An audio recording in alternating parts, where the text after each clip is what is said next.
오늘 함께 은혜 나누실 하나님 말씀은 시편 25편 7절로 10절의 말씀입니다.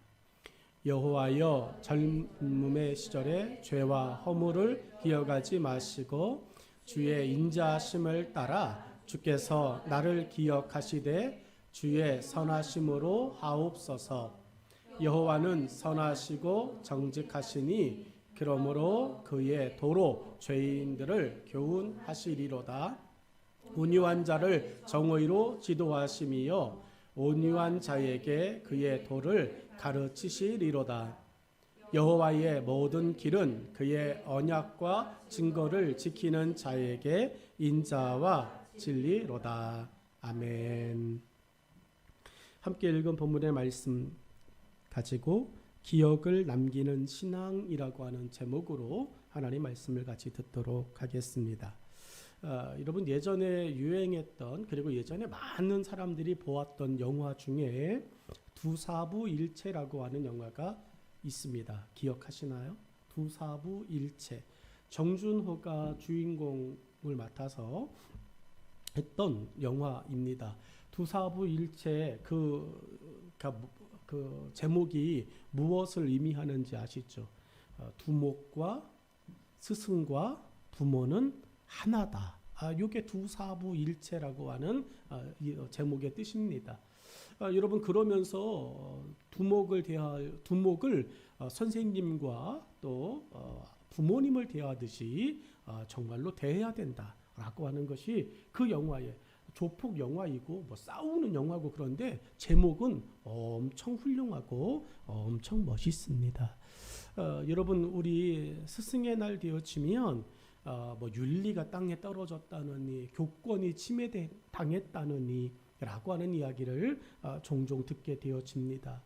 예전에 목사님들에게는 그러면은 또 나 때는 말이야, 지난 시간에 했는데 꼰대가 뭐냐, 나 때는 말이야 이렇게 나오면 이제 꼰대라고 그랬는데, 여러분, 옛날에는 목사님에 대해서 가볍게 생각하지 않았어요. 목사님들, 교회에서 하다못해 선생님들에 대해서도 여러분 정말 존중하고 존경하고 그 말씀 속에 마음을 두려고 노력을 많이 했습니다. 그런데 요즘은 어떻습니까? 선생님에 대한 말씀, 강단에 또 교단에 그냥 벌러덩 들어 누워가지고 너는 수업해라, 나는 핸드폰을 하리라, 이렇게 이야기합니다. 이거는 학교뿐만 아닙니다. 나보다 위에 있는 상사와 상급자에 대하여서 존중과 존경의 마음이 사라졌다라고 하는 것은 여러분, 우리에게는 참 아픈 일이다라고 생각합니다. 손 집사님께서 현역에 있을 때, 포대장 할 때 기가 막힌 이야기를 들었습니다. 피자 사준다고 그랬더니 저는 미스터 피자 아니면 안 먹습니다. 저는 피자헛 아니면 안 먹습니다. 저희 때는요, 피자 사준다는 말도 안 했어요. 치킨, 아이스크림 하나 사준다는 말도 안 했습니다. 공병이니까 얼마나 많이 작업을 하러 다녔겠습니까? 제가 들어갔을 때 하는 말은 삽 두 자루가 다르면 제대한다 라고 말했는데, 실제 제대할 때 삽 딱 보니까 가운데가 뚝 잘라진 그 모습 두 자루, 이제 삽이 아니라 이거는 무슨 뭉퉁그러진 둥그런 장난감 같이 되어졌을 때 제대 정말 시켜주더라고요. 근데 여러분, 예전 그런 군대였는데 지금은 포대장이, 중대장이, 상사가, 지휘관이 병사들에게 쩔쩔매야 되는 시대가 되어졌어요. 여러분, 무엇인가 소중한 것을 잃어버린 모습들이라고 생각합니다. 저와 여러분이 오늘만큼이라도 다시 한번 선생님에 대해서 또 스승에 대해서 마음을 조금 새롭게 할 수 있으면 좋겠습니다. 기억에 남는 선생님들이 계시죠. 여러분의 마음 가운데 또 기억에 남는 목회자가 있으리라고 생각이 됩니다. 주영이가 하는 말이 있었습니다. 나는 한 번밖에는 몰라요 라고 이야기. 그도 그렇게 주영이는 교회를 다녀본 적이 없어요. 옮겨 다녀본 적이 없어요. 오로지 태어나서 제가 알고 있는 선생님은 왜 없겠어요. 제가 담임사역 하기 전에 수도 없이 여기저기 제도 주영이도 유리하면서 방황하면서 다녔습니다. 어렸을 때는 중앙교회 타가실 거기에서 원권사님 또 김권사님 밑에서 열심히 깐난쟁이 했습니다. 권외님 전도사님 밑에서 지냈습니다. 그렇게 하고 있다가 미국에 가가지고 꿈이 있는 교회에서 이제 벌 쏘여 가면서 개미 물려가면서 또 계란 찾아가면서 그렇게 지냈습니다. 그렇게 하고 돌아와서 지금까지 있는 거예요. 그게 모르는 거죠. 여러분에게 기억에 남는 목사님들, 기억에 남는 영적인 멘토가 계십니까? 지겨울 수 있습니다. 같이 있었을 때는 예배 드렸냐, 분반했냐, 성경 외웠냐, 이런 이야기 정말 들으면서 피하고 싶은 분이었을지 모릅니다. 근데 그때 그 선생님이 그렇게 괴롭혀가지고 외웠던 성경 구절 한 구절이 어느 날 나도 모르는 사이에 힘든 그 시기에 견디게 해주는 은혜가 되고 능력이 된다면 그 선생님을 꼭 기억하시기를 바랍니다. 지방회에 정승아 목사님이라고 계세요. 정승아 목사님은 나를 만날 때마다 은영이 잘 있냐 이렇게 물으세요. 근데 정말 싫어해요. 정 목사님이 정말 불편했다고 이야기합니다. 근데 그 목사님은 은영이를 지금도 기억해요. 그리고 지금도 잘 있냐고 물어봐요. 정말 착했다고 이야기해요. 그렇게 말하는 걸 알아야 되는데 불편하다고 얘기해요. 근데 다른 목사님들도 똑같아요. 같은 시기에 있었던 분들은 똑같이 그렇게 이야기합니다. 저는 내 교회를 전도사로 지냈습니다. 신학교를 들어가는 합격하자마자 입학식도 하지 않은 저를 주일학교 전도사로 임명하신 위대하신 안승왕 목사님. 입학도 안 했어요. 그냥 합격증 하나 받았는데 됐어 이러셔서 주일학교 맡았습니다. 그렇게 1년을 보냈어요. 저희 영적인 아버지이시고 지금도 저를 위해 기도해 주십니다. 저도 늙어가고 늙어가는 건 좀 그렇고 나이가 먹어가는 것 같아요. 너무 보고 싶은 거예요. 어느 날 갑자기 안 목사님이 너무 보고 싶었어요. 그래서 어제 내려가서 목사님 뵙고 사모님 뵙고 제가 한 번도 사모님 품에 안겨본 적은 없어요. 그런데 어제는 사모님 품에 안겼어요. 그 시절이 떠올랐고 그 시절이 좋았습니다. 그렇게 지냈어요. 그리고 수원에 있는 바울교회에서 3년 지냈습니다. 한승일 목사님 밑에서. 한 목사님 밑에서 내가 뭘 배웠나 생각해. 안 목사님 밑에서는 그냥 묵묵한 걸 배웠어요. 그냥 묵묵한 게 보였어요. 버티는 게 이기는 거다. 이거 배웠어요. 지금 버티는 게 이기는 거라고 저는 믿습니다. 한 목사님 밑에 뭘 배웠나? 말씀을 준비하면서 생각했어요. 여러분은 모르십니다. 근데 장로님은 아세요. 한승일 목사. 그 목사님 내가 뭘 배웠나 가만히 생각해도 배운 게 없는 것 같은데 기도하는 거 배웠어요.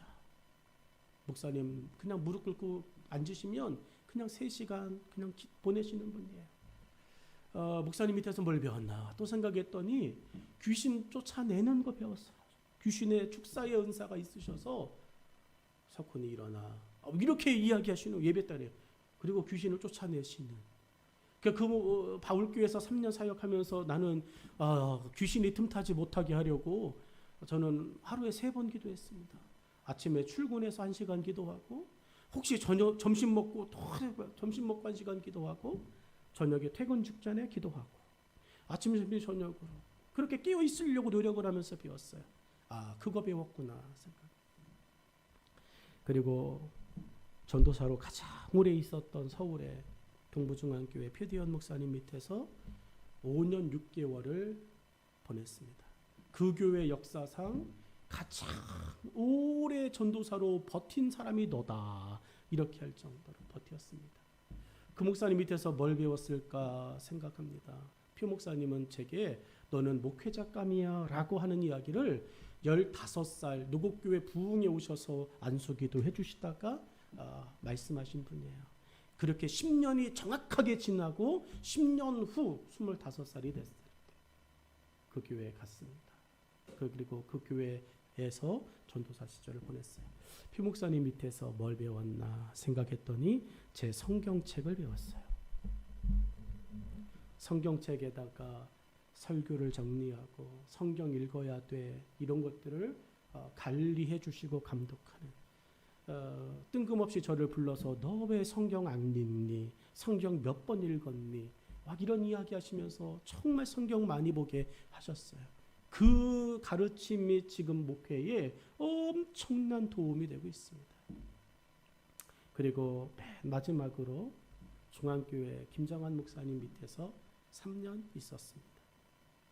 김 목사님 밑에서 뭘 배웠나? 배운 게 없어요. 왜냐하면 배울 게 없어요. 이렇게 말하면 정말 나쁘다 이게 아니라 목사님하고 나하고는 너무 하늘과 땅 차이거든요. 난 목사님을 뵌 적이 별로 없거든. 그게 목사님한테 뭘 배웠겠? 근데 목사님 밑에서 하나 정말 귀한 거 배웠다면 이겁니다. 사람이 귀하다. 목사님은 사람을 함부로 버리지 않습니다.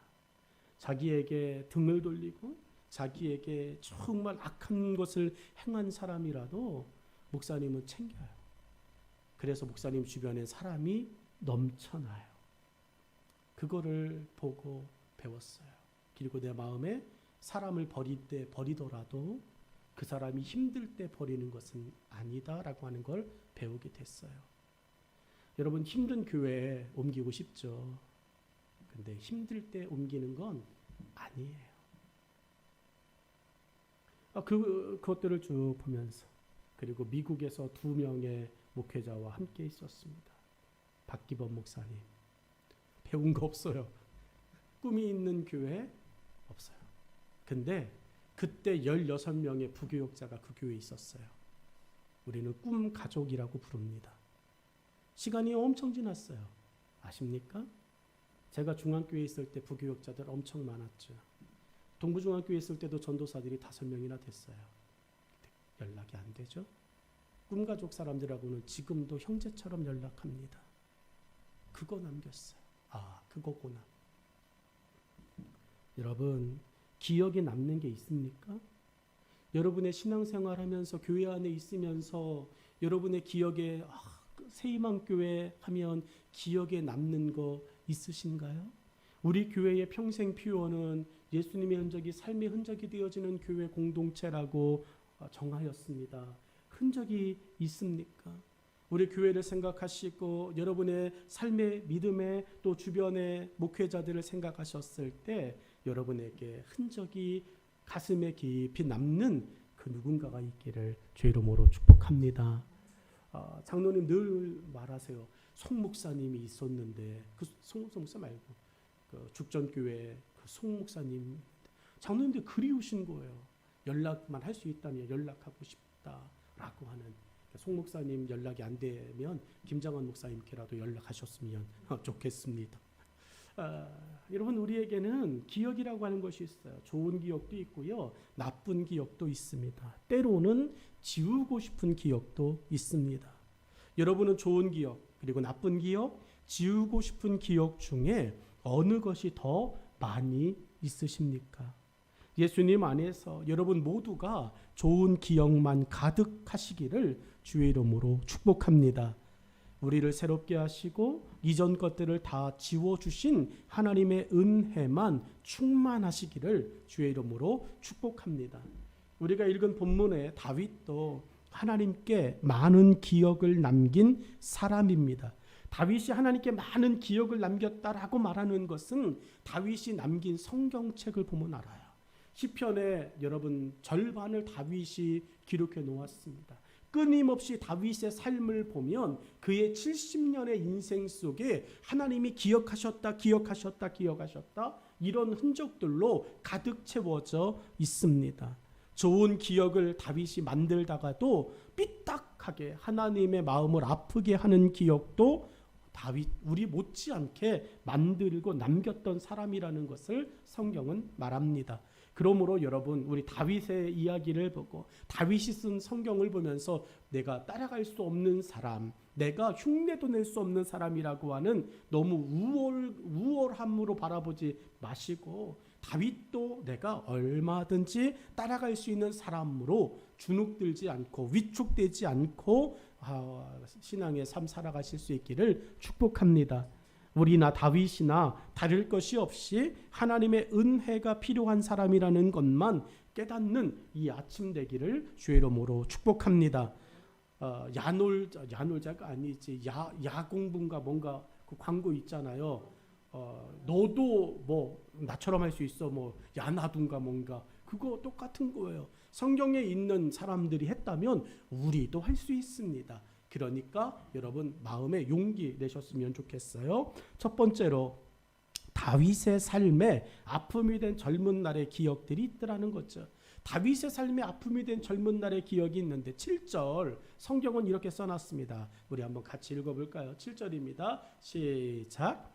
여호와여 내 젊은 시절의 죄와 허물을 기억하지 마시고 주의 인자하심을 따라 주께서 나를 기억하시되 주의 선하심으로 하옵소서. 아멘. 여러분 다윗이 한 말입니다. 다윗이 뭐라고 하냐면 여호와여 내 젊은 시절에 죄와 허물을 기억하지 마시고 라고 이야기해요. 다윗이 생각했을 때 자신의 젊은 날은 하나님께서 좀 잊어버리셨으면 좋겠다라고 하는 이야기입니다. 자, 하나님 잊어버리신다 하여도 누구는 그것을 기억하고 있다는 거죠?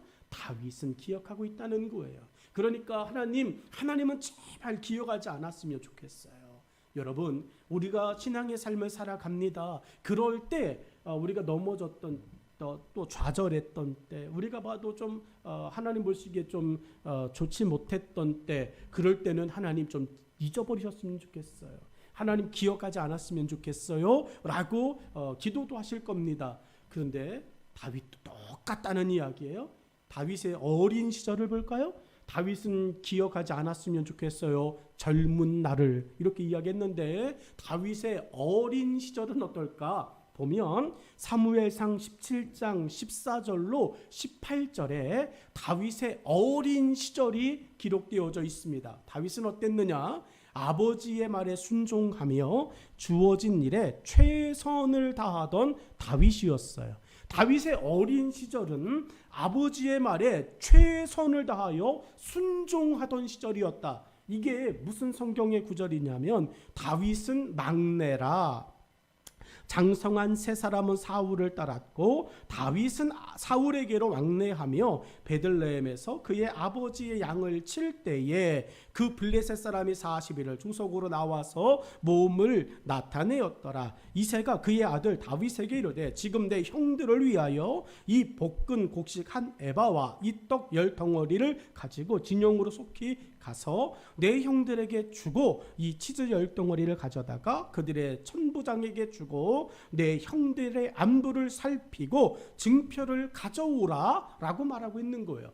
여러분 다윗의 어린 시절이 어땠다고요? 아버지가 뭐를 시키면 그거에 대해서 난 못해요, 싫은데요, 뭐 불편해요, 안 할 거예요 라고 이야기하는 게 없이 가서 양쳐 그러면 양 치러 가는 것이고 전쟁터에 가서 심부름 좀 해 그러면 그거 가다가 여러분 잘못 날라오는 화살도 있잖아요. 잘못 날라오는 돌멩이도 있잖아요. 그거 맞으면 내가 다칠 수 있는데 그거 왜 가요? 죽을 수 있는데 이렇게 이야기하고 다윗이 싫어요 라고 이야기하는 게 아니라 다윗의 어린 시절은 그냥 부모님이 뭐 시키면 시키는 대로 그냥 네 라고 순종하면서 최선을 다하던 시절이라는 이야기예요.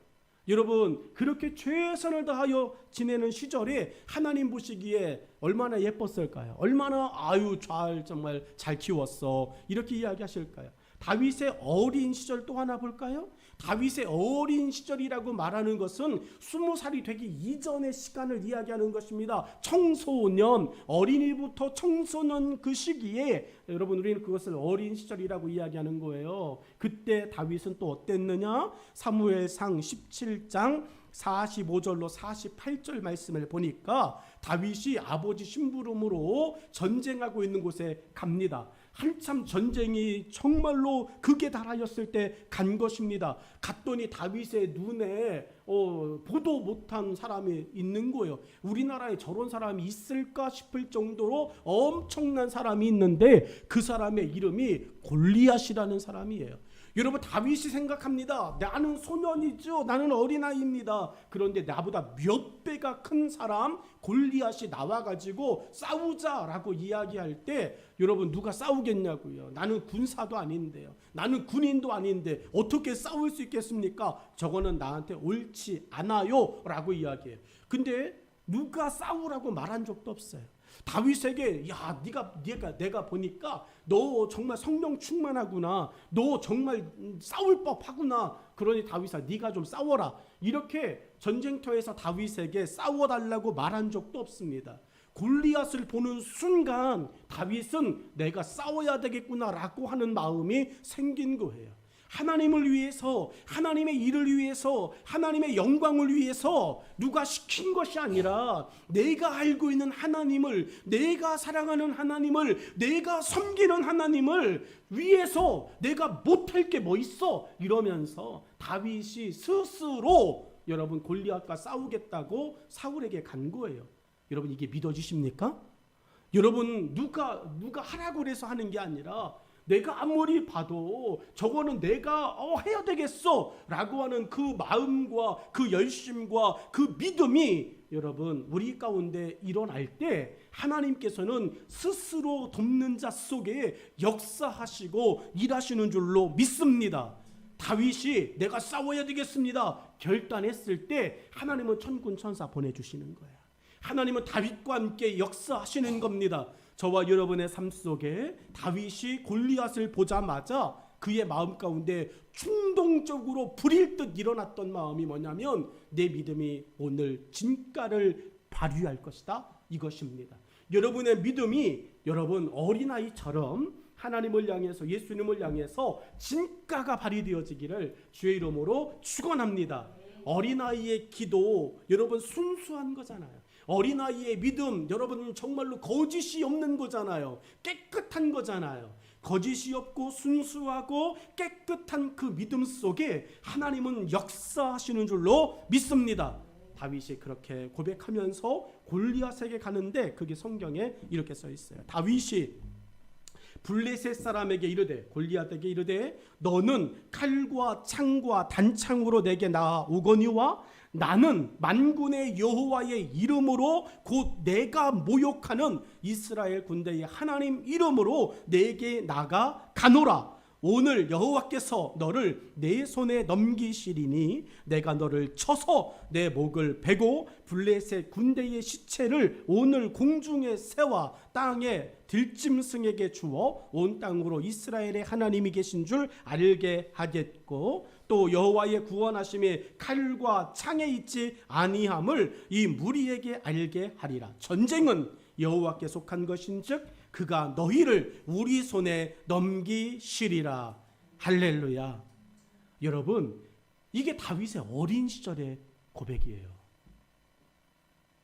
17살 되어진 소년의 고백입니다. 그곳엔 장군들도 있었어요.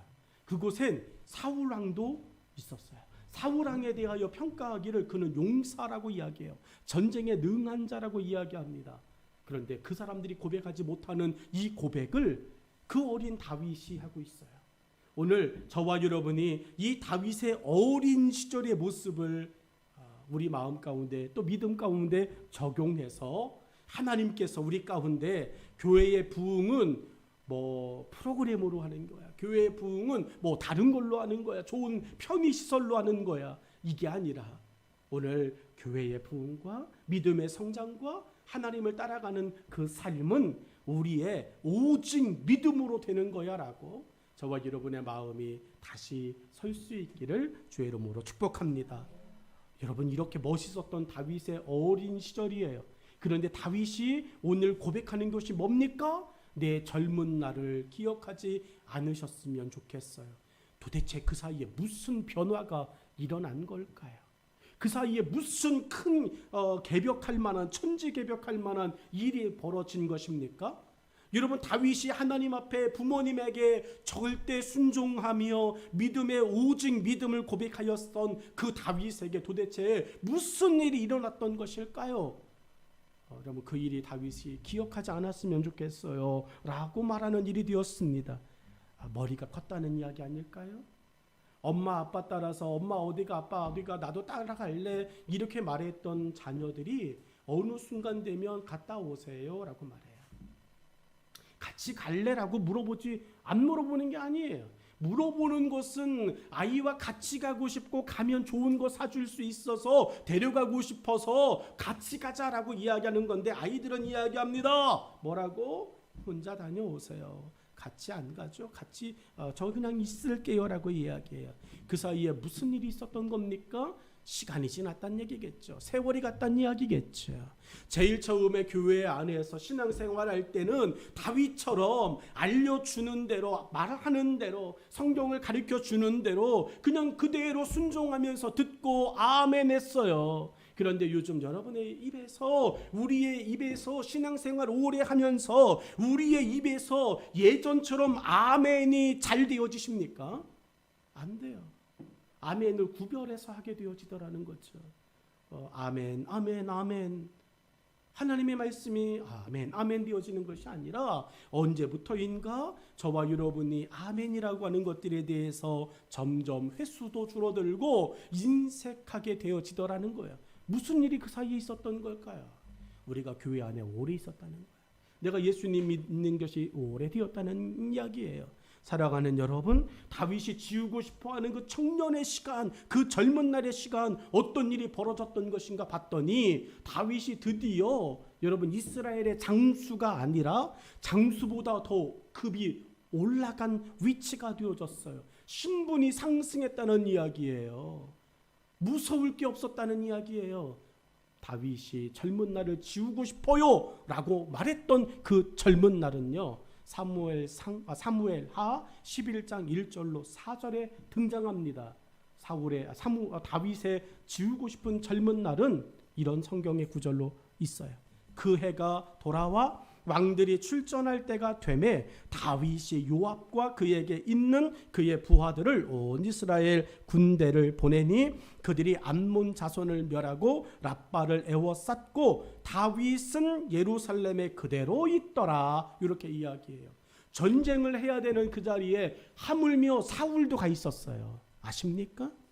골리앗과 싸우는 블레셋과의 전쟁 속에서도 형편없어 보이고 믿음 없어 보이고 여러분 순종도 하지 않는 그 사울왕도 그 전쟁엔 있었어요.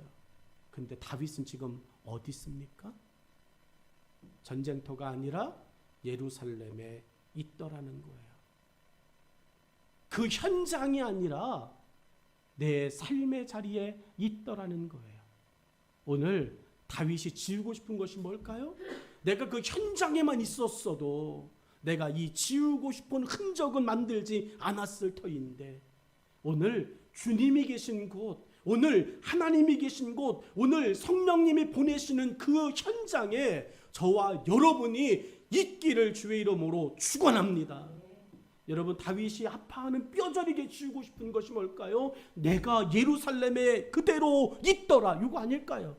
내가 요압과 함께, 내가 밧세바의 남편이었던 우리아와 함께 그 전쟁터에 내가 사울처럼만 있었어도 나는 그 흔적을 남기지 않았을 터인데, 오늘 교회가 어떠한 것을 같이 하자고 그럴 때 내가 그 자리에 적극적으로 참여하지 않았어도 그냥 그 자리에 있었다면 내가 이런 찝찝함은 갖지 않았을 터인데, 이런 헛된 시간 낭비는 하지 않았을 터인데, 이런 후회가, 그런 것들을 여러분 우리가 지우고 싶어하는 것들은 아니겠느냐라는 이야기예요.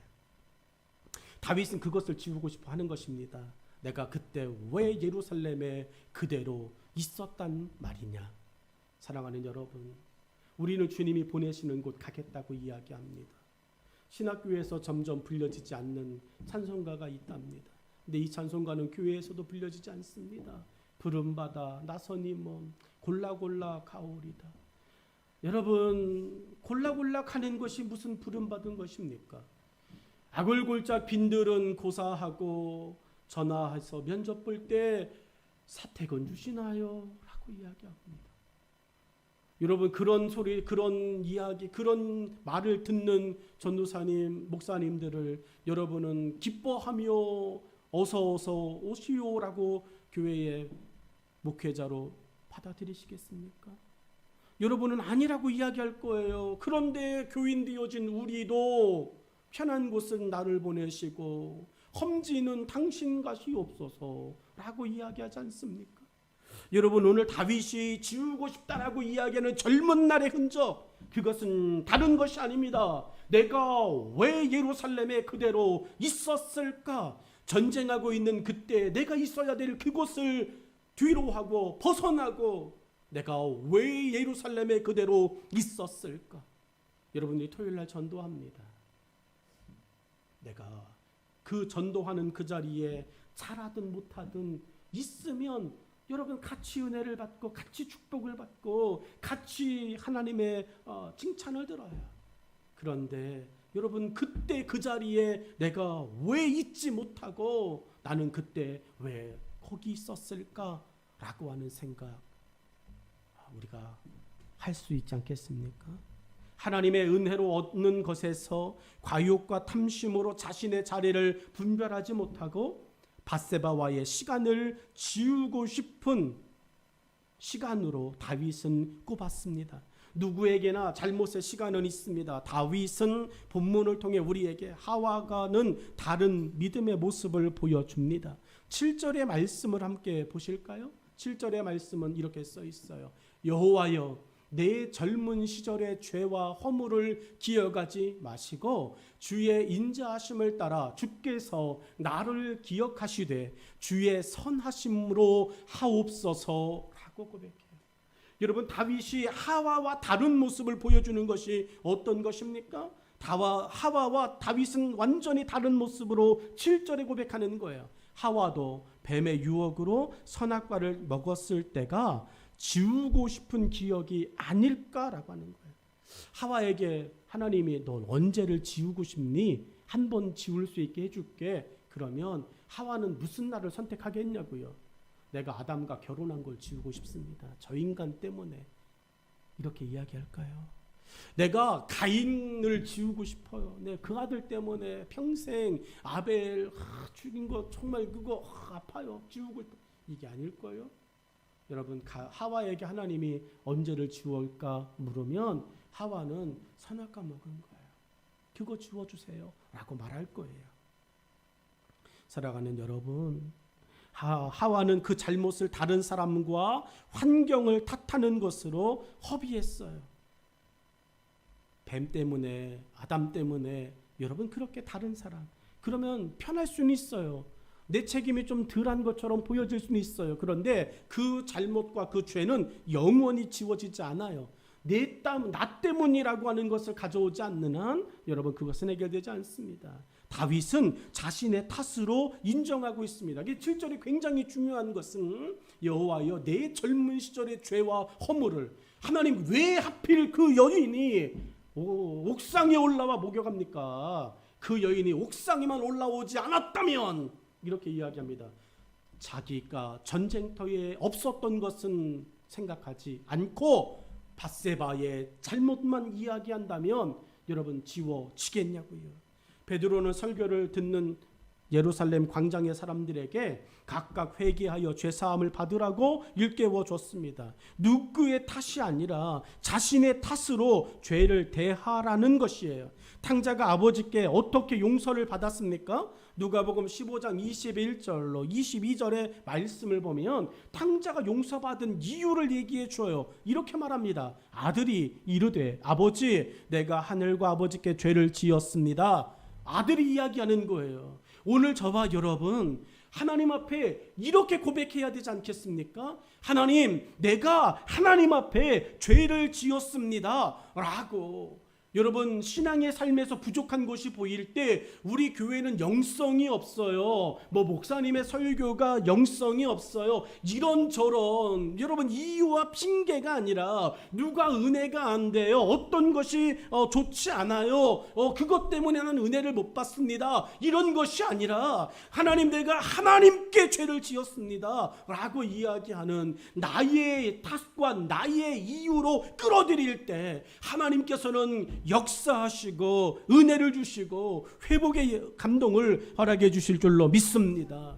뇌자라고 고백하며 여러분 정말로 머리 숙이고 들어오는 그 아들을 봐요. 아버지가 그렇게 잘못했다고 손이 발이 되도록 싹싹 빌며 들어오는 그 아들을 보면서 아버지 무슨 말 하시는지 아십니까? 22절에 이렇게 말합니다. 아버지는 종들에게 이르되 제일 좋은 옷을 내어다가 입히고 손에 가락지를 끼우고 발에 신을 신기라 라고 말합니다.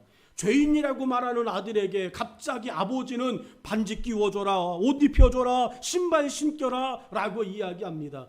여러분, 내가 뭘 잘못했냐고. 아들이 돌아올 때 아버지 내가 도대체 뭘 잘못했냐고. 아버지 재산 절반 내 거 아니었냐고. 내가 내 거 다 쓰고 왔는데 못 도냐고. 이런 배은 망덕한 모습으로 돌아오면 집에도 못 들어갔어요. 그냥 바로 거기서 퇴출당하고 쫓겨났을 겁니다. 근데 이 아들이 아버지 앞에 죄인이라고 잘못했다고 여러분 이렇게 이야기할 때 아버지의 남은 재산 아들에게 또 줘요. 또 다 줍니다. 다 주고 갈 겁니다. 사랑하는 여러분, 오늘 다윗이 우리에게 보여주고 싶은 것이 뭡니까? 지우고 싶은 젊은 날의 기억 우리에게 있다는 거죠. 저와 여러분에게도 그 지우고 싶은 믿음의 기억이 있을 거예요. 그 기억을 여러분 누가 알게 하시냐고요. 우리에게 죄는 아픔입니다. 사단은 이 아픔을 자극하죠. 낮은 자존감으로 우리를 몰아넣습니다. 그러나 하나님은 우리가 죄를 고백하면 다시 기억하지 않으십니다. 오늘 기억을 남기는 신앙, 이 목회자 스승의 주일에 여러분에게 함께 나누는 이유는 하나님 여러분을 죄와 허물에서 건져내셨어요. 건져내시고 그것을 기록하시고 그것을 괴롭히기 위해서 시시로 꺼내시며 말씀하시는 분이 아닙니다. 오늘 여러분 돌아섰으면 좋겠어요.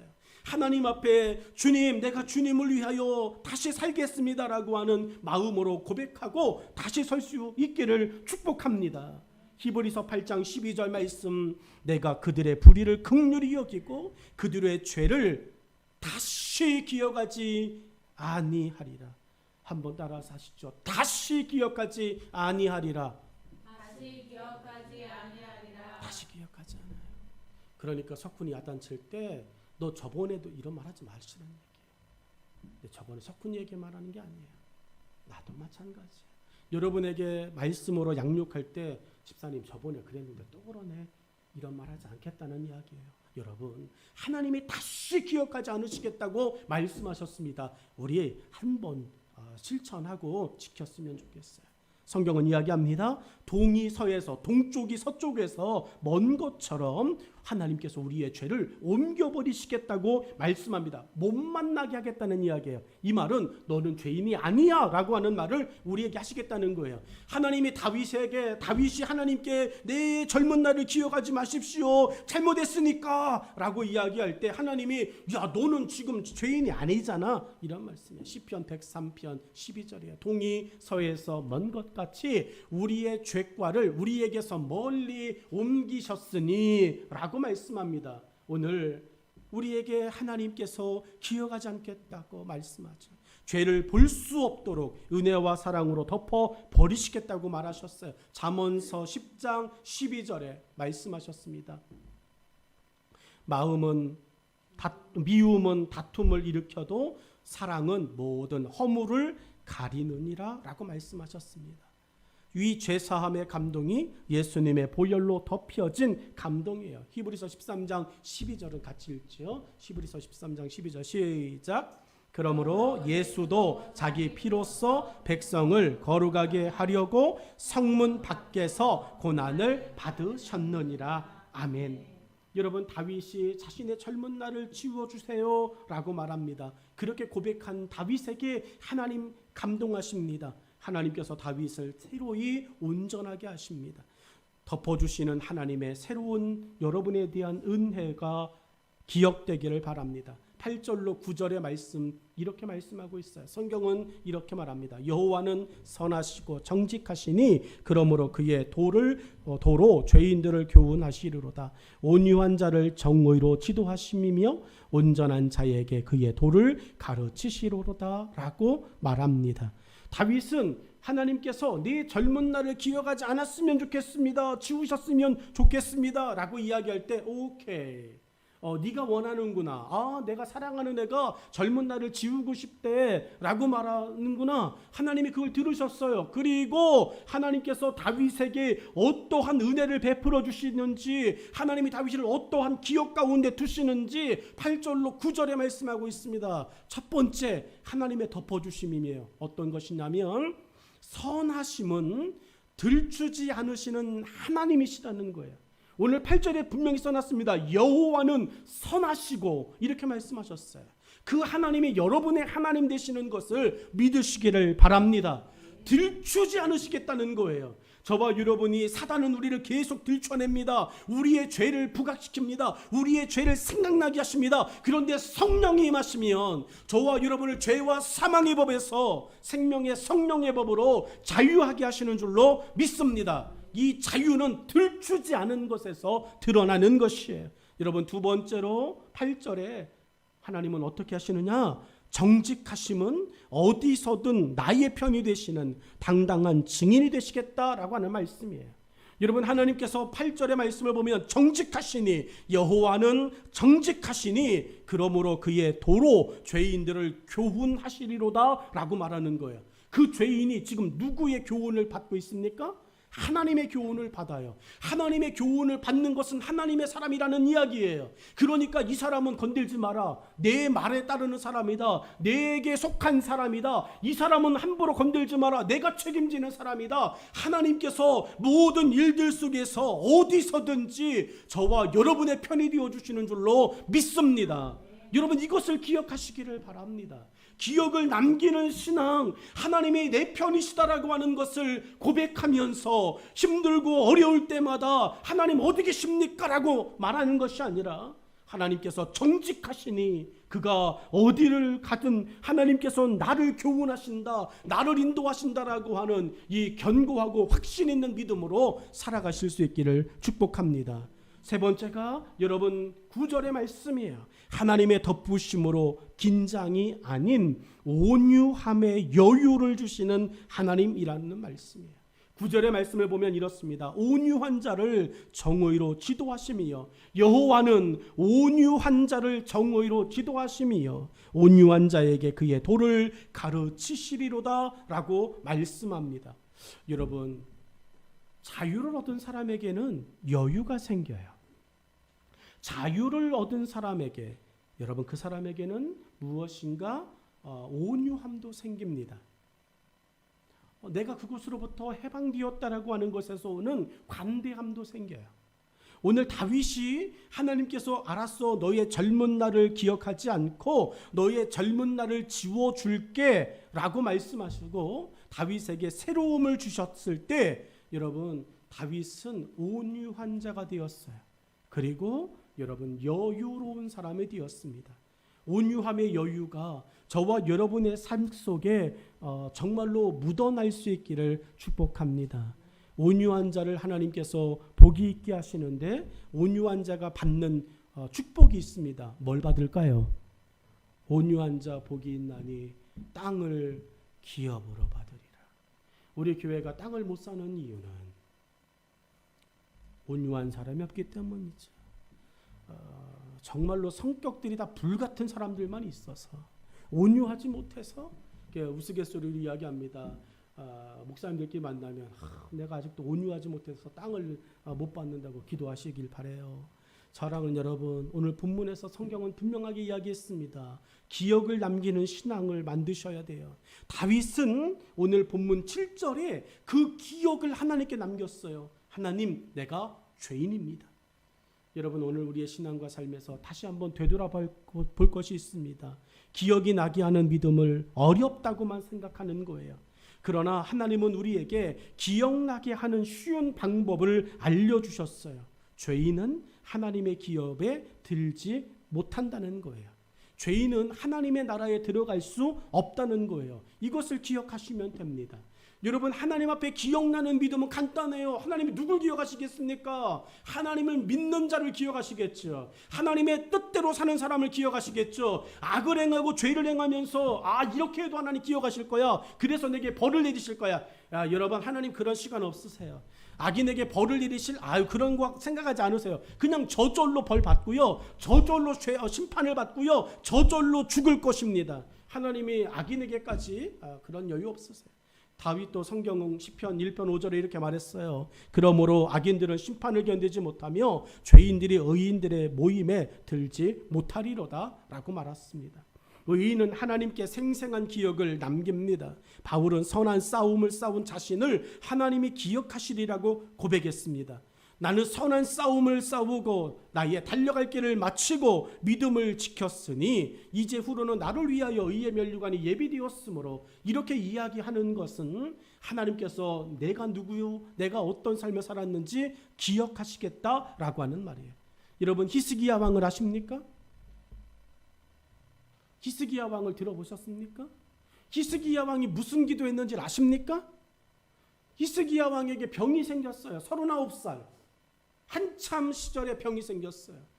여러분, 누려보지도 못하고 히스기야가 죽을 거라고 나단을 통해서 이야기 들었어요. 그때 히스기야가 한 말은 간단합니다.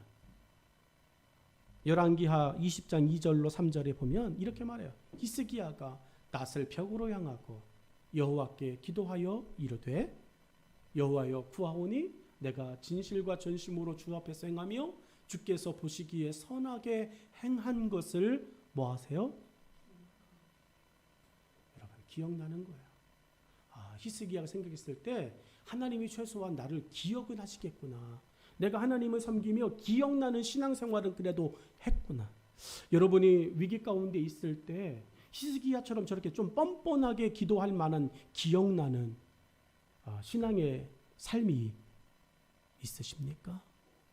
여러분, 히스기야가 그렇게 하나님 앞에 나아갔습니다.